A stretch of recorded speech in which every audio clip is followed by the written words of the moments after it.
Salut à toutes et à tous, mesdames, messieurs, bienvenue dans Fiscalité, Économie et nous, un nouveau numéro, il faudrait le dire comme ça.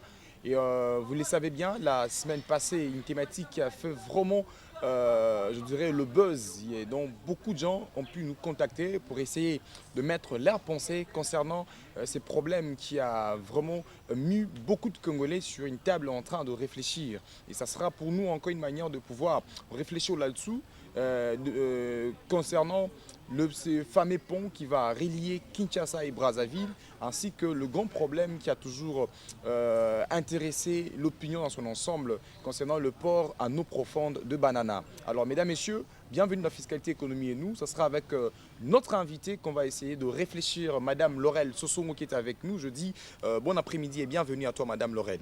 Bonjour, merci. Alors, c'est un grand plaisir pour nous de vous recevoir encore aujourd'hui. Vos impressions par rapport à toutes vos prestations pendant notre émission, comment vous avez toujours retrouvé? Le plaisir est partagé et c'est vraiment aussi, je trouve qu'il y a de la considération de votre part. À chaque fois que vous nous invitez, c'est pour partager sur les phénomènes sociaux et économiques qui se posent par rapport à notre pays. Voilà.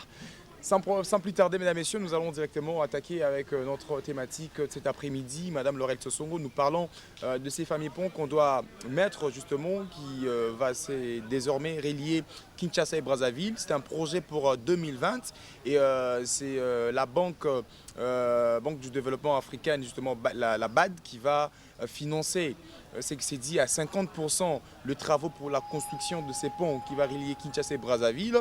Et Kinshasa également va devoir mettre quelque chose ainsi que Brazzaville. Et en dehors de cela, c'est une question qui met beaucoup de réflexion là-dessus, il faudrait le dire. Il y a certaines personnes qui sont tout à fait d'accord par rapport à ces ponts et une partie de gens également qui ne sont pas d'accord par rapport à ces projets. Alors pourquoi je l'ai dit? Parce que la fois passée, on a essayé de réfléchir concernant les avantages de ces familles, de ces ponts qui vont relier Kinshasa et Brazzaville, ainsi que le désavantage. Alors déjà d'entrée du jeu avec vous, nous aimerions savoir quelle est votre position par rapport à ces projets de ces ponts qui doivent être construits en 2020, qui va relier Kinshasa et Brazzaville? D'emblée, l'idée n'est pas mauvaise de relier Kinshasa et Brazzaville car nous sommes deux capitales les plus rapprochées au monde. C'est tout à fait normal qu'il y ait aussi un pont. Nous avons déjà un beach qui fait déjà cette liaison-là, des transactions entre Kinshasa et Brazzaville. Mais il faudrait maintenant réfléchir par rapport aux avantages, comme vous aviez dit, et des avantages par rapport à notre économie. Donc, ça ne sera pas la première... la première entrée qui va nous relier avec un pays frontalier, mais au moins qu'est-ce que ça apportera à notre niveau, au niveau de la population. Je voulais dire que il y aura la concurrence. La concurrence, c'est-à-dire qu'il y aura des produits qui viendront de l'extérieur, comme de la Brazzaville, du Congo-Brazza pour venir à Kinshasa, et aussi du Brazzaville qui pourrait éventuellement aller à Brazzaville. Et c'est là, il faudrait voir maintenant qu'est-ce que nous ici, nous importons et qu'est-ce que nous sommes aussi à mesure d'exporter. Par rapport à Kinshasa comme capitale, nous voyons que nous produisons, est-ce qu'il y a vraiment assez de matière que nous sommes en train de produire qui sera aussi vraiment de notre avantage que ça puisse aller de l'autre côté et puis de l'autre côté que ça puisse venir d'ici. Je voulais signifier qu'il y a un problème du niveau de la population. Par rapport à la population, je dirais que ça sera une bonne chose parce que les choses produites ici, ça coûte un peu plus cher que ce qui vient de l'extérieur. Nous voyons que plus que les gens qui achètent les histoires ici vont s'approvisionner au Congo-Brazzaville pour venir le vendre ici. C'est-à-dire que là-bas, c'est un coût plus bas qu'ici à Kinshasa. Et voilà, peut-être par rapport aux pannes, il y a les pannes qui venaient de l'extérieur. Là-bas, ça coûte un peu, il y a des 10 dollars, 5 dollars. Et aujourd'hui, quand c'est UTX Africa qui produit, ça a un prix un peu plus élevé. Et lorsqu'il y aura le pont, qui va faciliter que des produits qui viendront de l'extérieur, qui aura un prix plus bas que celui qui est à l'interne. Donc on voit que pour la population, c'est une bonne chose parce qu'on aura acheté le produit à bas prix. C'est peut-être, ça on pourrait faire allusion avec ce qui se passe à Loufou. À Loufou, il y a on peut déjà avoir une idée par rapport à l'économie. Lorsque les histoires proviennent de l'Angola, là-bas, ça paye tous les taxes, mais lorsque ça entre ici, ça a un prix plus bas qu'à Kinshasa. Voilà. Et lorsque ça viendra encore De l'autre côté, ça risquerait maintenant d'avoir des implications par rapport à notre économie. Voilà. Qu'est-ce que le Congo-Brazzaville produit pour que ça soit plus bénéfique à la population congolaise? On va essayer un peu de réfléchir parce que déjà, il faut devoir, il fait partie de ces 9 pays voisins frontaliers justement avec la République démocratique du Congo. Et on regardait en termes de richesse, également on regardait en termes de production. Je ne pense pas que Brazzaville est plus avancé entre guillemets que le Rwanda est plus avancé que l'Angola. Je ne pense pas que le Brazzaville est plus avancé que certains pays voisins également. On sent qu'en matière de production, essayent justement d'exceller de plus en plus. On reconnaît le niveau même de leur budget qui s'avère être très élevé par rapport au nôtre. Alors, moi, je vais réfléchir avec vous un tout petit peu, Madame Laurette Sosongo. Déjà, pourquoi pas vouloir, s'il faudrait parler avec un terme économique, de privilégier certains pays qui sont d'où il faudrait prendre simplement un véhicule et puis entrer, et puis d'autant qu'ils ont aussi une production très viable par rapport au Brazzaville, faciliter un partenariat, faciliter une raccourci, justement une certaine raccourci de faire les choses avec eux, qu'est d'aller directement prôner également encore, féliciter cette vision de mettre le pont avec Brazzaville. Voyez-vous pas que non, c'est laisser les choses qui sont plus faciles et directement aller d'abord s'élancer fortement, donner toute l'énergie possible à un projet qui va durer le plus longtemps, pendant qu'il y a une manière de faire les choses et nous avons besoin à ce que notre économie puisse s'accroître. Vous savez, aujourd'hui, il y a la mondialisation. On ne peut pas être trop enfermé. Plus vous êtes enfermé, plus vous avez des problèmes par rapport à l'ouverture au monde actuel. Donc, c'est une belle initiative. Mais le problème est qu'il faudrait qu'on puisse réfléchir à l'interne pour essayer un peu de promouvoir l'économie congolaise.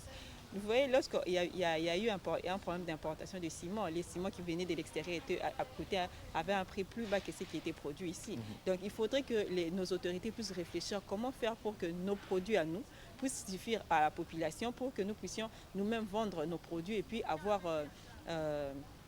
les produits puissent être accessibles à la population.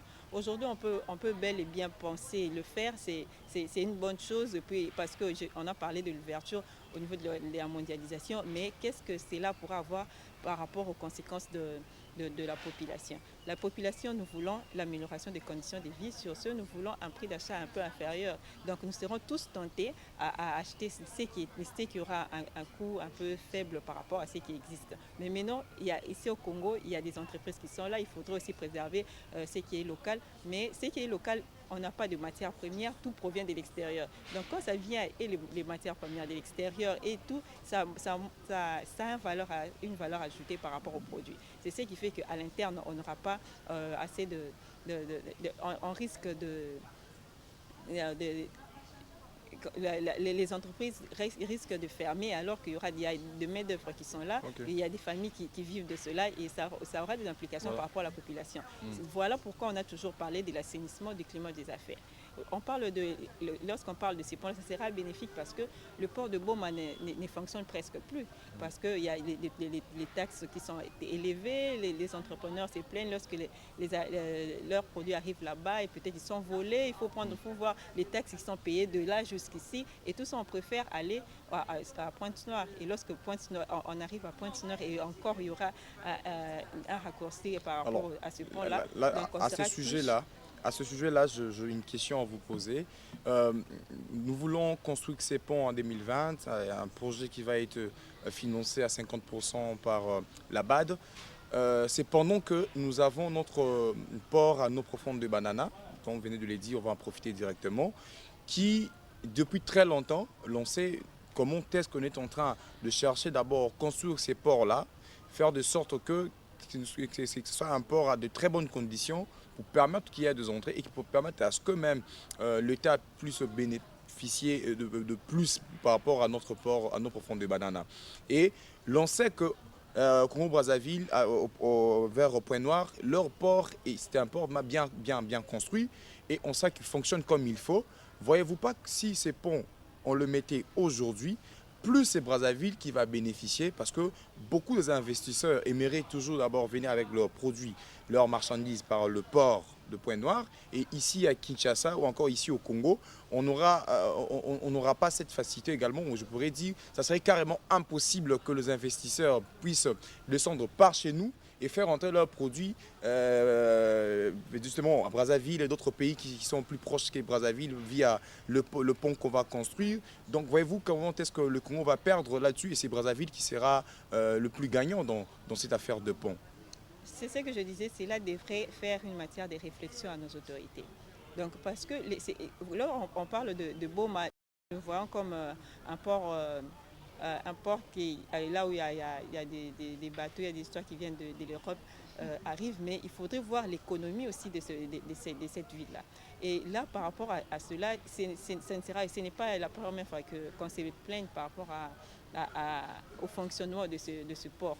Aujourd'hui, si vous partez à cette ville de Boma, ce n'est pas ce qui était avant. Lorsqu'il y avait des bateaux qui accostaient, on voyait que la vie était un peu normale, parce qu'il faudrait qu'il y ait des personnes qui vont dédouaner, et lorsqu'on dédouane, il faut payer les taxes, et tout ça, ça revient à l'État, et puis les personnes qui vivent dans cette ville-là profiter de cela. Et aujourd'hui, ça a un impact vraiment très négatif par rapport à cette population. Et ça doit être une matière de réflexion par rapport à l'État. Lorsqu'on pense aujourd'hui favoriser ce qui viendrait de l'extérieur, il faudrait aussi revoir comment est-ce qu'on pourrait améliorer nos conditions. Parce qu'on ne peut pas dire aussi à ce port de Brazzaville de ne pas exister, aussi longtemps que c'est un problème interne.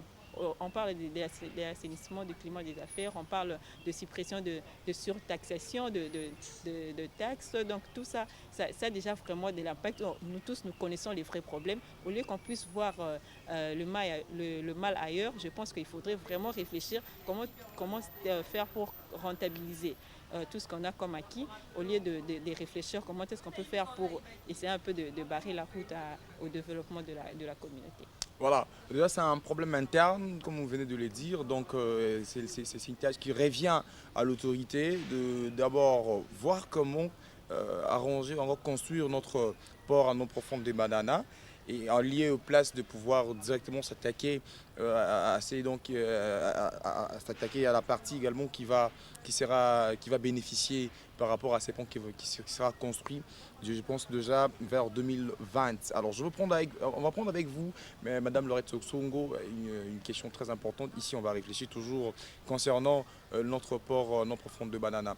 Voyez-vous pas que depuis tous ces temps, même si on arrivait à construire d'abord notre port à non profond de Banana, et qu'il n'y a pas assez d'infrastructures routières qui pourraient faire de sorte que même ces marchandises qui vont descendre par Boma, et que cela puisse arriver à Kinshasa, et que ce soit aussi qu'il y ait cette facilité même que l'on puisse utiliser ces ponts et aller au-delà même de Congo-Brazzaville, vers le pays africain qui sont plus proches de Brazzaville, faire vendre le produit, tout consort. Donc il y en aura un problème d'abord des infrastructures routières qui pourraient poser, même si aujourd'hui on pouvait directement se lancer dans des travaux pour notre port. Oui, le problème avec les infrastructures routières, c'est vraiment un problème très délicat, parce que ce n'est pas seulement lié au port, mais c'est aussi lié à la vie de la population.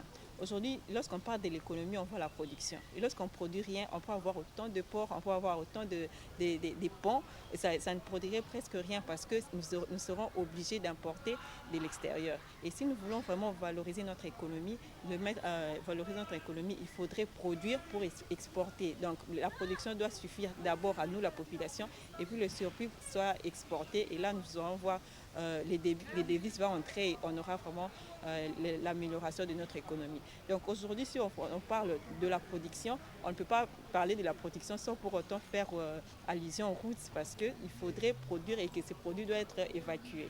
Et aujourd'hui, lorsqu'on n'a pas assez de routes, ça pose déjà un grand problème. Au lieu de penser, comme vous aviez dit, c'est la BAD qui finance, oui, c'est un grand projet, mais aussi, il faudrait aussi penser à l'interne, comment faire pour que nous puissions avoir des routes, bien qu'on n'a pas encore une forte production, pour ne pas parler de l'industrialisation de l'agriculture, mais on pourrait déjà voir ce qui s'est fait déjà dans des pays, dans nos villages, dans nos villes. Il y a de la production qui est là, mais qui n'arrive pas à être évacuée. Et c'est par rapport aux routes que ici, lorsque ça arrive ici, ça a un prix un peu plus élevé par rapport à ce que...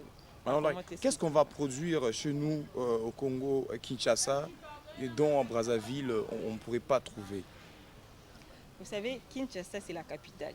Lorsqu'on parle de la production, on ne fait pas directement allusion à la production qui est ici. Parce qu'ici, vous savez, c'est une ville. Et aujourd'hui, à Kinshasa, il y a plus de services On va que prendre des pommes de la terre business. à Goma Et c'est hein, possible, c'est pour possible parce que l'exporter au Congo-Brazzaville également.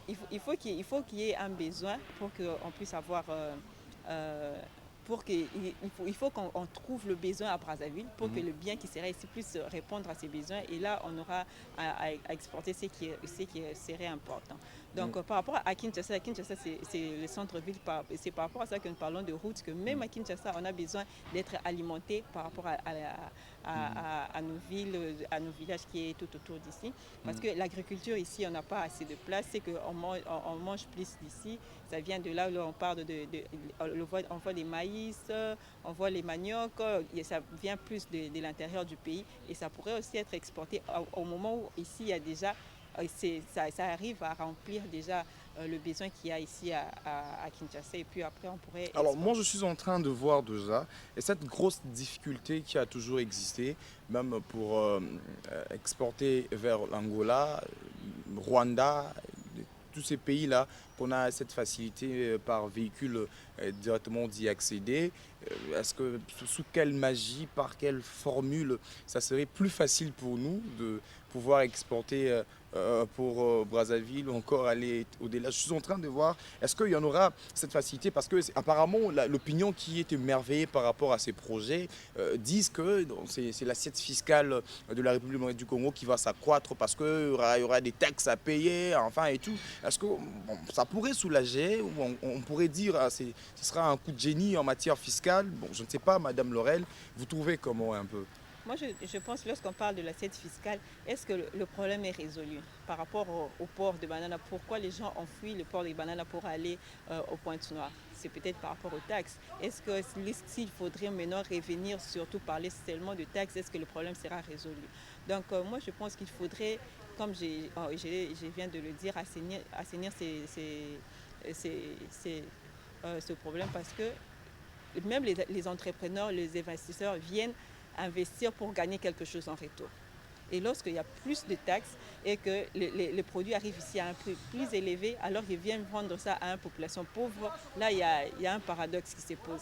Et lorsqu'on trouve qu'il y a moins de bénéfices, on a toujours tendance d'aller ailleurs plutôt que de venir ici. Alors qu'aujourd'hui, dans notre pays, on a besoin plus des investisseurs. Parce qu'au Congo, nous savons tous notre État, on n'a pas assez d'argent. Il faudrait beaucoup de volonté politique pour qu'on puisse décoller, mais seul l'État ne peut pas suffire à tous ces besoins.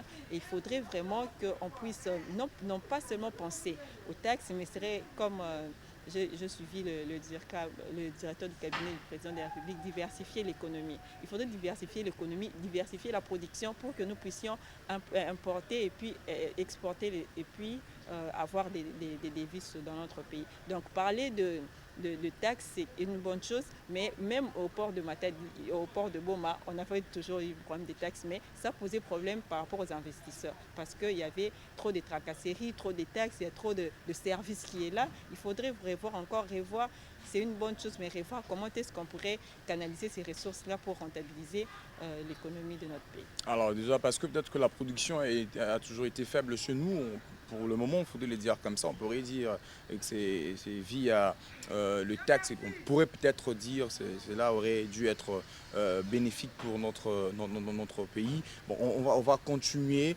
Il faudrait le dire que à Kinshasa ou encore au Congo, on a dit avec le CIMA, on pourrait bien exporter à Brazzaville, avec du sucre, on pourrait bien le faire. Est-ce que l'on pourrait seulement laisser limiter là en disant, ben voilà, avec nos CIMA et tout, parce que, bon, je ne sais pas, ça pourrait être aussi une très bonne réflexion, pensée de par une certaine opinion qui croit à cette manière d'exporter. Vous savez, il y a la concurrence qui existe. Lorsque nous allons exporter, c'est que j'ai parlé du besoin. C'est que nous allons exporter, de l'autre côté, c'est comment? Ils n'ont pas ça, ils n'ont pas assez, ce n'est pas à un nombre suffisant, ou bien que nous pensons et que nous avons déjà fait une étude sur le marché pour voir que ça pourrait produire des résultats.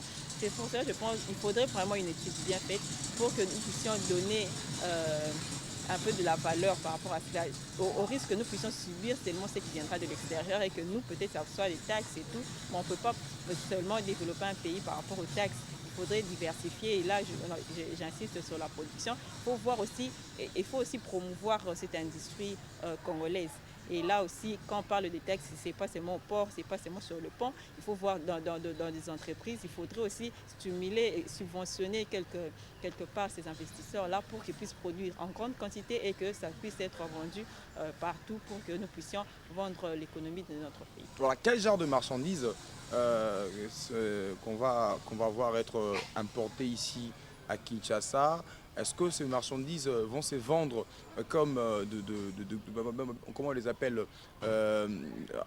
comme de grossiers, Des grossistes. les grossistes, voilà, comme de grossistes, ou ces gens, parce que chez nous, on a senti une certaine liberté à certains moments dans notre commerce, notre manière de faire le commerce ici. Vous allez trouver quelqu'un qui est venu comme grossiste et par après qui commence à vendre en détail. Voyez-vous pas que ce problème qui a toujours dérangé les Congolais, surtout le petit peuple qui aime bien vendre les histoires en détail et tout, qu'il y ait une pluralité encore, qu'il y ait une, je dirais, que ça puisse se vivre encore de la manière qu'on a toujours déploré depuis un certain moment. Voyez-vous pas qu'on risquerait d'avoir des gens qui vont vendre en détail que d'être de grossistes? Vous savez, au Congo, il y a aussi un grand problème. On n'a pas des grandes entreprises. Des grandes entreprises qui produisent. Presque notre économie, ça vient plus de l'extérieur.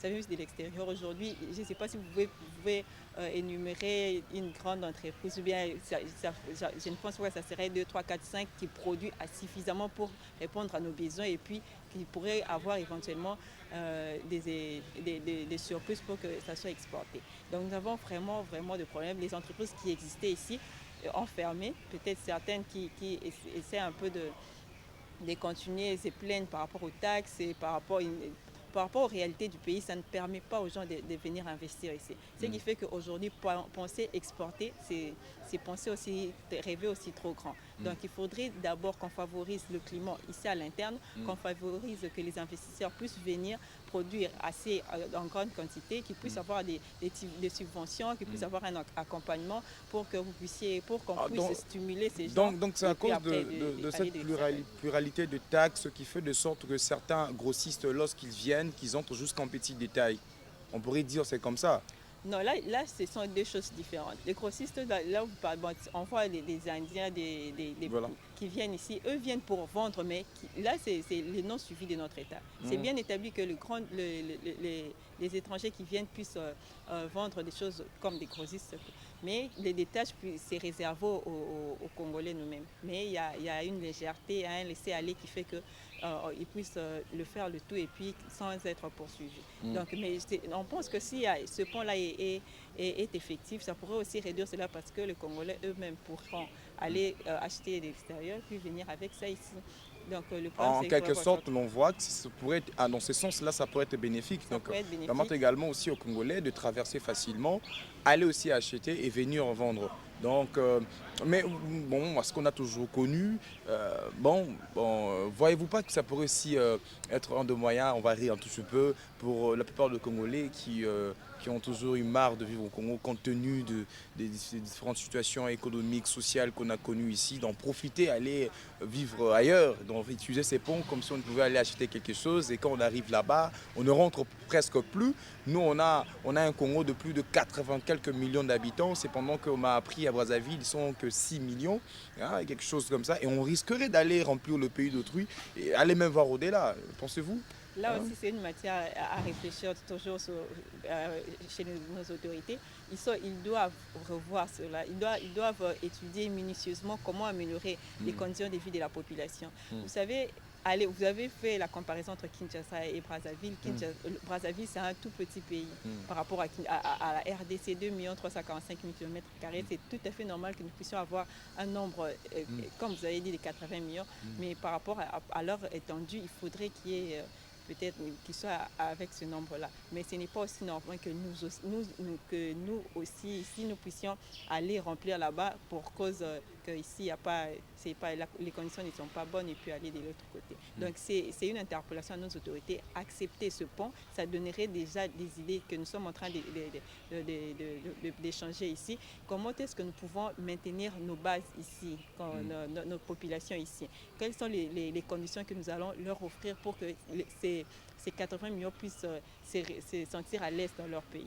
Donc c'est un problème où il faudrait vraiment réfléchir les conditions de vie de la population. J'ai parlé de la production, comment faire en sorte que nous puissions, qu'on puisse produire des histoires à l'interne. On a toujours parlé que la RDC est un pays riche, mais comment est-ce que nous avons toujours tendance à aller à l'extérieur si nous sommes dans un pays riche? C'est un paradoxe. Donc mettons nos réflexions ensemble, réfléchissons comment faire pour essayer d'améliorer les conditions de vie de la population, surtout en commençant par le manger chaque jour. C'est ce qui fait que chaque jour, les gens puissent quitter ici pour aller à l'extérieur, parce que là-bas, les minimums, déjà, c'est le matin, vous vous réveillez, ce n'est pas pour commencer à penser qu'est-ce que je vais manger. Vous avez déjà à manger, vous pensez qu'est-ce que nous allons faire après. Donc essayez vraiment de voir comment on peut exploiter toutes les richesses que nous avons pour essayer un peu d'améliorer les conditions de vie de la population. Et ce serait plus un problème d'avoir des ponts avec nos pays frontaliers. Voilà. Un pont qui sera construit, mesdames et messieurs, nous parlons de ces projets dont la BAD va financer. Déjà, c'est pour 2020, un pont qui va relier Kinshasa et Brazzaville. Et nous sommes en train de voir un peu tout ce qui a trait à ces ponts-là et voir un peu le côté négatif, les avantages, également le désavantage. Essayons de réfléchir comme ça. Question pour nous simplement d'interpeller justement l'autorité, d'être plus sage par rapport à ces projets, d'autant qu'il y en aura beaucoup de retombées là-dessus. Alors il faut bien voir avec un œil plus analyse, un œil qui va plus analyser et voir les choses dans les deux sens et faire de sorte que le Congo puisse gagner, parce que c'est un monde où on trouve bien les affaires. Alors, il faudrait toujours être plus rationnel lorsqu'on veut un projet pareil. Alors on veut ces ponts, oui, Madame Laurette Sosongo. Déjà, nous, d'une manière interne, on a du mal ici à Kinshasa goûter aux pommes de terre qui sont à Goma. On a du mal ici à Kinshasa manger peut-être le poisson qui se trouve sur nos lacs, notre rivière. On a du mal comme ça être en possession de légumes peut-être qui sont poussés comme ça au niveau à Bukavu et tout. Nous, d'une manière interne, on a déjà un problème des infrastructures routières pour permettre à ce qu'il y ait même ces produits-là qui encore goûter même aux aliments qui font partie de notre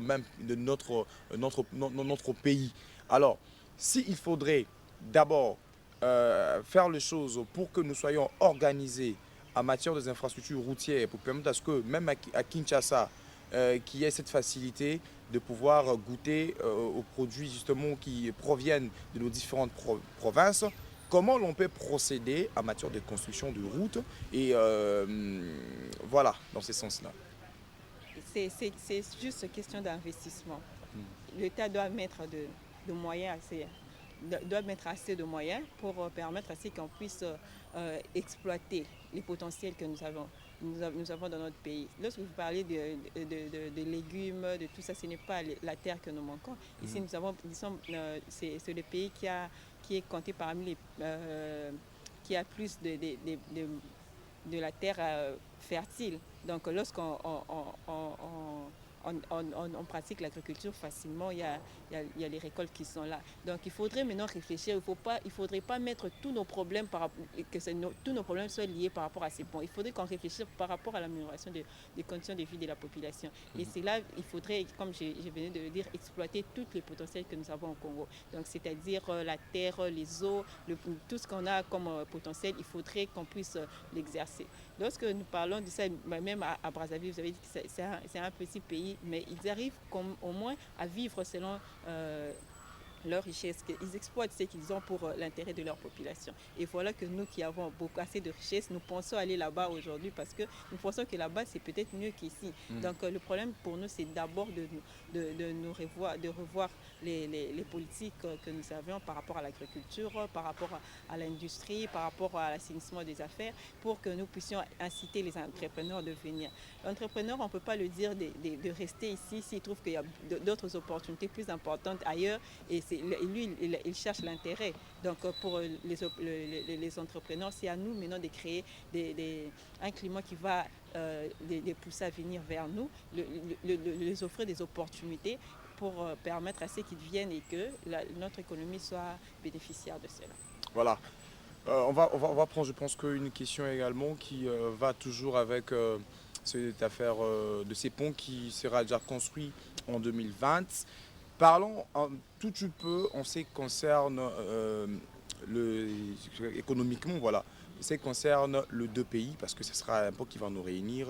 Vous croyez que le Brazzavillois vont venir ici seulement pour prendre du ciment et partir avec chez eux, vendre chez eux?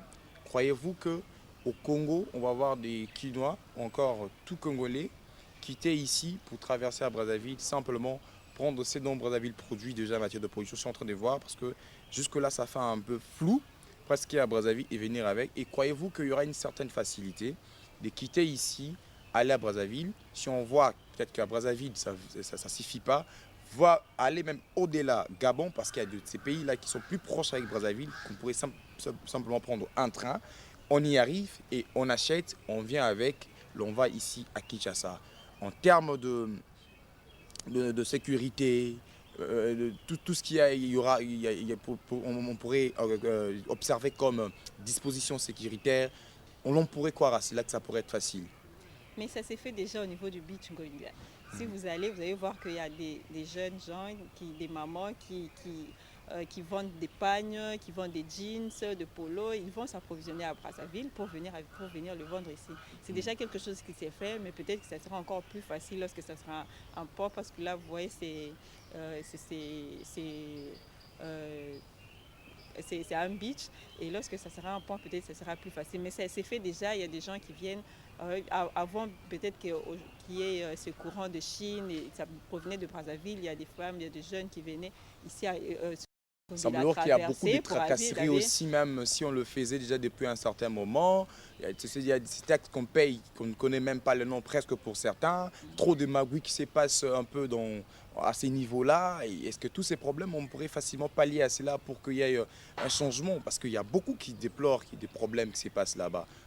C'est ce que je venais de dire, et c'est que j'ai parce que moi, je crains un Brazzaville qui veut venir ici à Kinshasa pour venir vendre ce produit ou encore acheter pour partir avec, mais qui se croise devant, je dirais, certains agents de l'ordre qui peuvent aller au-delà même de ce qui est prévu, dans ce qui est dans la logique, et décourager les investisseurs un peu dans ce sens. Et ça problème un peu dans cet aspect-là. Donc j'aimerais bien qu'on puisse réfléchir.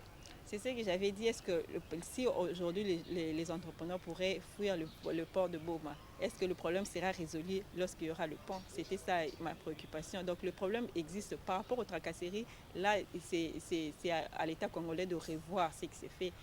Ce qui s'est fait au niveau des frontières, de nos frontières, parce que ce n'est pas seulement au niveau de Boma ici. Vous partez, il y a certains pays qui sont frontaliers. Lorsque vous traversez seulement de l'autre côté, vous trouvez déjà là-bas que c'est déjà calme. Mais lorsque vous êtes même vous-même congolais, vous revenez au Congo, vous sentez vraiment que vous êtes au Congo. Donc il y a un problème où il faudrait vraiment que notre État puisse revoir les contextes pour essayer de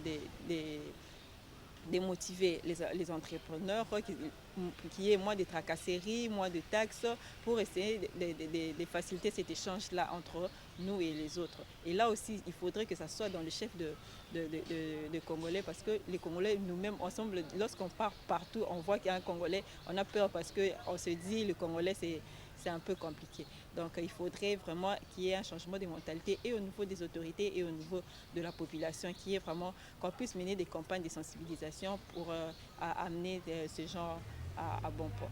Voilà. On va maintenant parler de ces amis qui sont plus proches avec nous, Kinshasa, ici, ceux qui sont plus proches avec Brazzaville. Est-ce que ces projets pourraient leur mettre aussi au parfum, leur mettre tout à fait d'accord? Quand je parle de cela, je vois le Gabon et tout consort qui sont plus proches de Brazzaville. Et je vois aussi l'Angola, je vois d'autres pays, le Rwanda et tout consort qui sont proches avec nous. Parce que nous, c'est avec Congo, Kinshasa, Congo, Brazzaville, c'est le fleuve qui nous sépare. Alors, est-ce que nos amis de tous les deux côtés vont se sentir d'accord avec ces projets. N'est-ce pas que ça pourrait aussi leur faire peur un tout petit peu, mais voilà, lorsqu'ils auront ça et tout, donc économiquement, est-ce que peuvent être d'accord aussi? J'avais parlé de la mondialisation. Aujourd'hui, si vous êtes enclavé en vous-même, vous ne serez pas développé. Aujourd'hui, le monde, c'est comme si ça devenait un village. Vous pouvez partir aujourd'hui ici, vous rentrez de l'autre côté là-bas. Donc, je ne pense pas que ça pourrait être quelque chose qui serait pas bien accueilli par rapport au pays frontalier. C'est une bonne chose parce qu'aujourd'hui, il y a plus des entraves par rapport aux cultures, donc la mondialisation c'est tout ça. Donc nous sommes dans un monde où on peut quitter ici pour aller là-bas et quitter là-bas pour aller. Donc c'est quelque chose de bien. Alors il faudrait l'exploiter dans le bon sens, mais surtout penser à l'intérêt du peuple congolais. Il ne faut pas faire des choses pour que ça puisse être à l'intérêt des autres. Et pour que ça puisse être à l'intérêt des Congolais, il faudrait vraiment y réfléchir et vraiment mettre assez de l'intelligence pour essayer un peu de capitaliser cela pour notre pays. Alors, Madame Laurel Sosongo, nous sommes arrivés à la fin de cette émission. Je pense que ce serait votre dernière prise de parole par rapport à notre émission aujourd'hui. Qu'est-ce que vous pouvez dire à l'opinion, également à tous ceux qui nous regardent, à Brazzaville et Kinshasa, même aux autorités qui nous regardent maintenant par rapport à tout ce qu'on a parlé, et s'il faudrait le résumer en quelques secondes?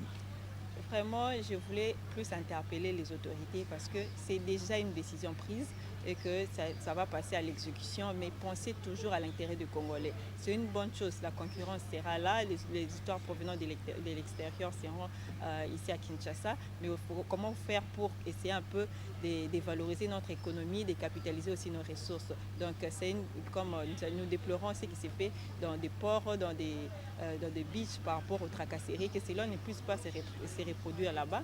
Néanmoins, il faudrait mettre des points pour que nous puissions produire aussi ici à Kinshasa suffisamment pour que nous puissions aussi être en mesure d'exporter le surplus. Sur ce, si nous ne le faisons pas, nous allons subir ce qui viendra de l'extérieur et ce ne sera pas bon pour notre économie. Donc il faudrait vraiment qu'on puisse investir dans tout le domaine. Quand je parle de tout le domaine, je vois l'agriculture, je vois l'industrie. Il faudrait vraiment motiver les investisseurs qui puissent venir assez ici au Congo pour que nous puissions produire, pour répondre aux besoins de la population et que le surplus soit exporté de l'autre côté. Voilà, mesdames, messieurs, nous sommes arrivés à la fin de cette émission. C'était Madame Laurel, notre invitée, et Paul Chamala à la présentation. Merci à Davem Oubenga, le réalisateur, et à toi, Tchakala, qui était avec nous. Merci aussi au DT Eric Ewela, le coordonnateur Serge Ntseka. Vous pouvez aussi suivre cette émission via notre site internet www.congomagna.net. Donc là où également vous aurez toutes les émissions également qu'on a eu à présenter. Et on se fixe au rendez-vous très prochainement. D'ici là, bon suite de programme chez vous.